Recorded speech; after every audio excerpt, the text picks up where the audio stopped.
All right. In our continuing discussion of torts and the fun they cause, we have some tortious interference. And the first one is a tortious interference with a contract. And here is the 4-part test. And let's walk through it with an example so you can see how it's used. Let's say that I'm married and that my husband's name is Raul. And Raul wants to buy the Fiat that's across the street. And it's this old Fiat from the 80s that my neighbor has across the street. So Raul goes across the street and talks to my neighbor. And let's say her name is Josephine. And he arranges with Josephine to buy that Fiat. And they shake hands and they decide it will be $5,000 for the Fiat.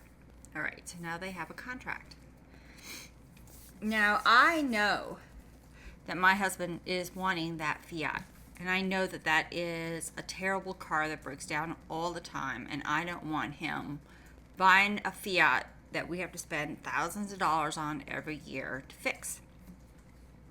So I'm going to go over and talk to Josephine and have a little talk. And I'm going to say, Josephine, if you sell that Fiat to my husband Raul, then I'm going to break your legs and kill your cats. And then the next thing you know, Josephine decides not to sell her Fiat to Raul. So let's go through the test. There was a contract. Yes, Raul and Josephine had a contract. The defendant knew the contract but was not a party. That's correct. I knew that the contract was in existence, or I suspected it, but I'm not a party to it. The defendant convinced the other party, that is Josephine, to breach the contract or to make performance impossible.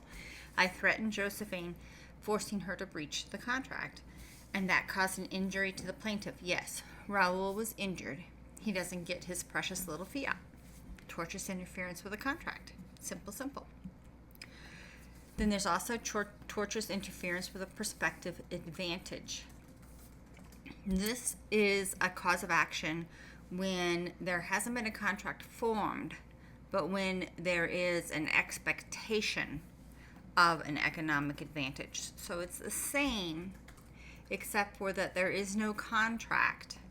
Therefore, the expectation must be an economic one, which could be anything. A Fiat could be an economic advantage because maybe Raul thinks that driving in a Fiat will make him look Italian and cool and give him extra business if he's a salesman. If you notice here, in tortious interference with a prospective advantage, we have some of those key words we've been thinking about. We have reasonable, so that's up for the jury or the judge to decide. We have malicious, so the defendant's behavior has to be really pretty reprehensible. And in fact, the defendant has to have done something that is unlawful. And in my example with the Fiat, that's certainly true. So here, either tort would work. And then the defenses to those contracts are listed right here. And what's important here is if the contract is against public interest. So if the contract is to sell heroin, well, that's against public interest, and therefore you cannot sue for a tort. If the contract is at will, so now instead of buying the Fiat, Raul has contracted with Josephine to mow the lawn. And it was at will, and I convinced Josephine to pull weeds instead.